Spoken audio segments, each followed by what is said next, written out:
Rushaine De Reuck inawezekana kwa sababu sio mali ya Simba. Amesaini mkataba sasa. Sio mali ya Simba. Yuko Simba kwa mkopo. Hata mkataba mpya anasaini. Yuko Simba kwa mkopo. Sijui kama unanielewa. Rushaine De Reuck ni mchezaji wa mkopo. Yanga na Mamelodi wana uhusiano mzuri. Nadhani walifahamu sio? Lakini pia haimaanishi kwamba Simba hawataweza kuzungumza naye. Lakini hatima ya mchezaji pia inaweza ikaamua abaki wapi aende wapi. Lakini si ameongeza mkataba mwaka mmoja. Ameongeza mkataba, aliyeingia naye mkataba unajua hivi vitu bwana. Rushaine De Reuck ni mchezaji wa timu gani? Kwa sasa ni Simba. Yuko Simba kwa makubaliano gani? Wakati msajili alikuwa kutoka kwa mkopo. Kwa mkopo. Wewe mkopo wake ulivyoisha wakaongeza mkopo mwingine au alimnunua? Kuna taarifa kwamba KMKM wanapaswa kuhusika kwenye mauzo ya mchezaji huyo. Baka ni mchezaji wa timu gani? Yanga. Young African Mwanzoni alitoka KMKM sio? KMKM ni nini? Kikosi cha kuzuia magendo sio? Na kiko chini ya serikali sio? Kwa Baka sio mtumishi wa timu ya KMKM. Baka ni mtumishi wa kikosi cha KMKM. Nadhani watu wengi wanatafuta engo ya story, wanapoteza maana halisi. Mfanyakazi yoyote wa serikali hawezi kutoka nje ya mipaka ya nchi bila serikali kuwa na taarifa na kuidhinisha mtoko wake na kumpa kibali cha kutoka, kwa sababu yule hata akiwa likizo akienda kwao haendi kama mwananchi, anaenda kama mtumishi wa kikosi cha kuzuia magendo KMKM na sio timu ya KMKM. Kwa hata kama ukimwona yuko likizo afu anacheza kwenye timu ya KMKM, anacheza kwa sababu ni mtumishi wa serikali, sivyo? Kwa hiyo timu kama timu haina chochote ambacho inaweza ikafanya kwa Baka, ila jeshi likiamua kusema kwamba limemnyima kibali, ni jeshi sio timu, ni taasisi sio timu. Kwa hapo 100% Baka anaweza akaenda kucheza nchi yoyote, lakini kibali chake pia hakitolewi na Yanga. Yanga watafacilitate tu na kuzungumza na mwajiri ambaye anammiliki Baka, sio timu ya KMKM, ni taasisi ya KMKM ambayo watashirikiana na Yanga kuhakikisha kwamba Abdul Baka anapata kibali na anatoka kwenda kufanya kazi nje ya nchi akiwa bado ni mtumishi wa serikali. Sijui kama tunaelewana.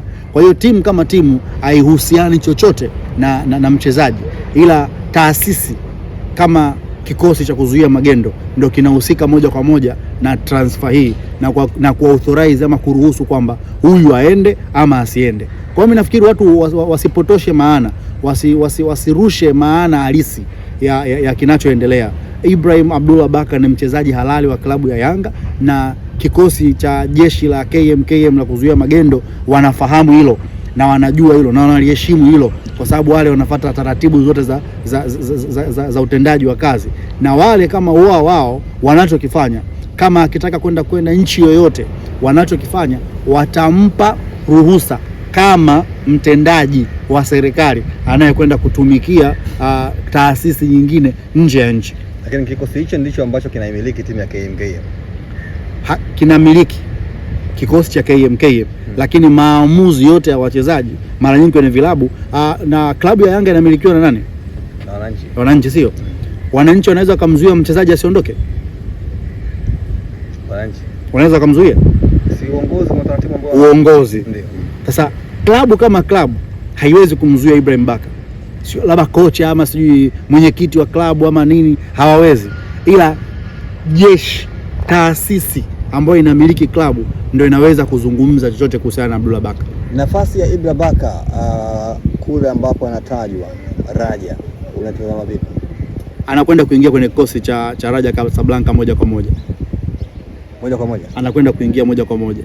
Lakini Raja ni miongoni mwa timu ambayo pia imesheheni nyota kadhaa. Wapo na najua kwa nini kocha Fadu Davis amemchukua Baka. Anataka endurance, anataka beki ambaye ni katili, anataka beki ambaye ana uwezo wa kupambana dakika zote, Anataka beki ambaye atakuwa 100% fit kuweza kudeliver anachokitaka. Anataka beki ambaye ataweza kumpa 100% wakati wote. Amemuona akiwa Yanga, amecheza naye mechi kadhaa, anajua kuchagua wachezaji, amefanya hivyo. Yuko mchezaji mmoja kutoka Yanga yuko pale Raja Casablanca, sio? Musa Balakonte, sio?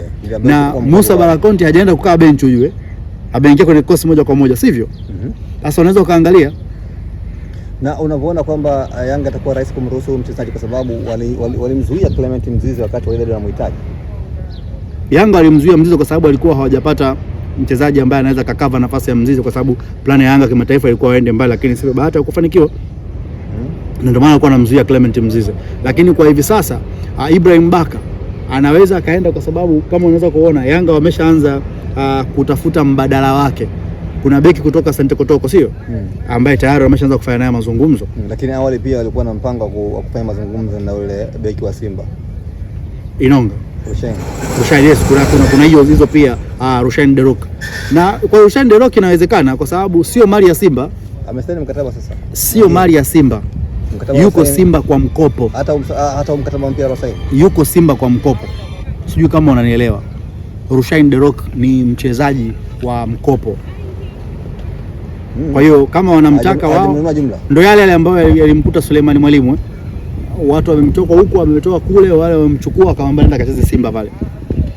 Kwa hiyo ina maana ni mahusiano tu mazuri kama Yanga na yeye mwenyewe mchezaji akiona nimejaribu hapa Simba, naona kwamba kuna vitu vina miss, lakini nikienda kule, na ushawishi pia wa wachezaji, kocha pamoja na viongozi, ndio kitakachopelekea transfer zote zifanyike vizuri. Kwa hiyo Yanga wanaweza kumchukua nani, wanaweza wakifanikiwa kufanya mazungumzo na nadhani Rushain ana Mamelodi Sundowns.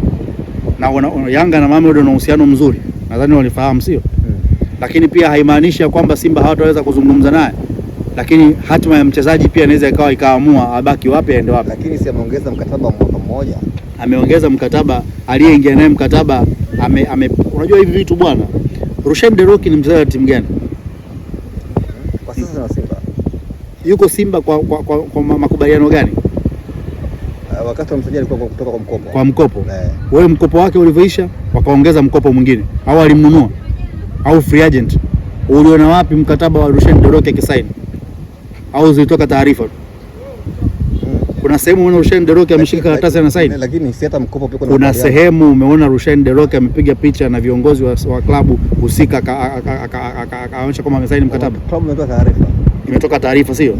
Elimu Panzu hata Elimu Panzu na picha amepigwa. Kwa nini beki kikatili kitasa kama Rushain Derok picha zisipatikane? Au kwa sababu hana mtu wa kusimama naye kama mchezaji wake? Sikiliza bwana, Rushain Derok ni mali ya Mamelodi Sundowns, yuko Simba kwa mkopo. Hana mkataba. Swala mkataba hilo mimi sijui, kwa sababu wao wamesema naye na sisi tunahitaji kuona, tunaamini kile tunachokiona. Na ni rahisi Yanga kumpata. Kwa nini isiwe rahisi? Hakuna mchezaji ambaye anunuliki wala uziki. Kwa hiyo kwa Ibrahim Baka kila kitu kinawezekana. Kwa hiyo kama Yanga atamuuza Ibrahim Baka na watawekeza nguvu kwa Rushain, na kuwa ni habari njema kwao. Of course wanakuwa wamepata kitu ambacho ni bora zaidi. Ina maana asinki mlango wa kuondoka utakuwa umefunguliwa, anaingia pale beki bora kabisa katika ligi yetu sasa hivi, Rushain Derok. Kitu nakisema kila siku, sijui kwa nini waandishi wa habari amzingatii. Mimi sipendi timu, sisemei timu bora, na wasemea pia na wachezaji bora. Simba kila siku nasema ina wachezaji bora, lakini bado hajapata timu iliyo bora kwa sababu timu yake sio compact. Bwana, hivi star wa Simba ni nani kwa sasa? Star wa Simba ni Clatous Chota Chama. Japokuwa wengi watakwambia star wa Simba labda ni Aura, labda ni Goe, au watakwambia labda ni Elimu Panzu Kibisawala, lakini mimi nitakwambia star wa Simba ambaye ameweka legacy na anaishi hiyo legacy ni Clatous Chota Chama, Mwamba wa Lusaka, mchezaji bora. Bila Chama kwa sasa, ukitaka kujua Simba ni timu ambayo bado haijakomaa, mwambie Chama akae benchi. Kwa sasa Simba inacheza kutegemea Chama. Yaani Simba inacheza kimtegemea Chama. Simba anafuata matokeo yote anayopata. Na unamuona Libase Gay anafanya vitu vizito. Unamuona Anicet Euro anafanya vitu. Ni kwa sababu tu Clatous Chota Chama yuko ndani. Kwa ndo star. Kwangu mimi Clatous Chota Chama ndo mchezaji bora. Anampita hata Mpanzu. Wote. Huwezi kumfanisha Elimu Panzu na Chama. Elimu Panzu amefanya nini Simba ukilinganisha na Clatous Chota Chama? Lakini kipenzi cha mashabiki, kipenzi cha mashabiki kwenye engo ipi? Hakuna kipenzi cha mashabiki kama Clatous Chota Chama katika klabu ya Simba. Hilo watakuwa ulielewe. Chama anakusudiwa zaidi. Ndio mchezaji bora na mchezaji pendwa kwenye klabu ya Simba. Na ndio maana waliumia sana alivyoenda klabu ya Yanga na walifurahi sana alivyorudi kwao. Kwa hiyo kuna baadhi ya mashabiki walikuwa hawamtaki nadhani. Hao sio mashabiki wa mpira, hawajui, ni mihemko. Kwa sasa wote wanazungumza lugha moja. Clatous Chota Chama mwamba wa Lusaka atabaki kuwa mchezaji bora wa klabu ya Simba mpaka atakapoondoka Simba moja kwa moja. Licha ya ukongwe wake, umri wake, anavyo vitu vingi sana vya kumpa Simba kuliko wachezaji wengi ambao Simba wamewasajili. Waendelee kumpa mkataba mrefu. Ataendelea kupewa mkataba mrefu, sio ataendelea kupewa mkataba hata kama ni wa mwaka mmoja. Inatokana na nini wakati yuko Yanga amekuwa hashaini, ni kwamba hapati nafasi ya kucheza mara kwa mara. Timu ina mastaa wengi. Ameenda kwenye timu yenye mastaa wengi. Ndio kuna siku niliwauliza hapa, wewe ndio kocha wa Yanga, una Aziz Ki, una Pacome, una Max wa moto, una Alidi Aucho wa moto, una Mzize wa moto, una watu wote wale walikuwa wamewaka. Haya, Chama anamweka wapi? Ili akakupe nini? Wakati gani? Anarudi kule aliporudi na ndio weight yake inakuwa kubwa kwa sababu wote walikuwa pale daraja lake ni la chini kwa Chama. Yes. Kwa Clatous Chota Chama mwamba wa Lusaka ndo mchezaji bora na pendwa katika klabu ya Simba. Anayebisha huyo hajui mpira.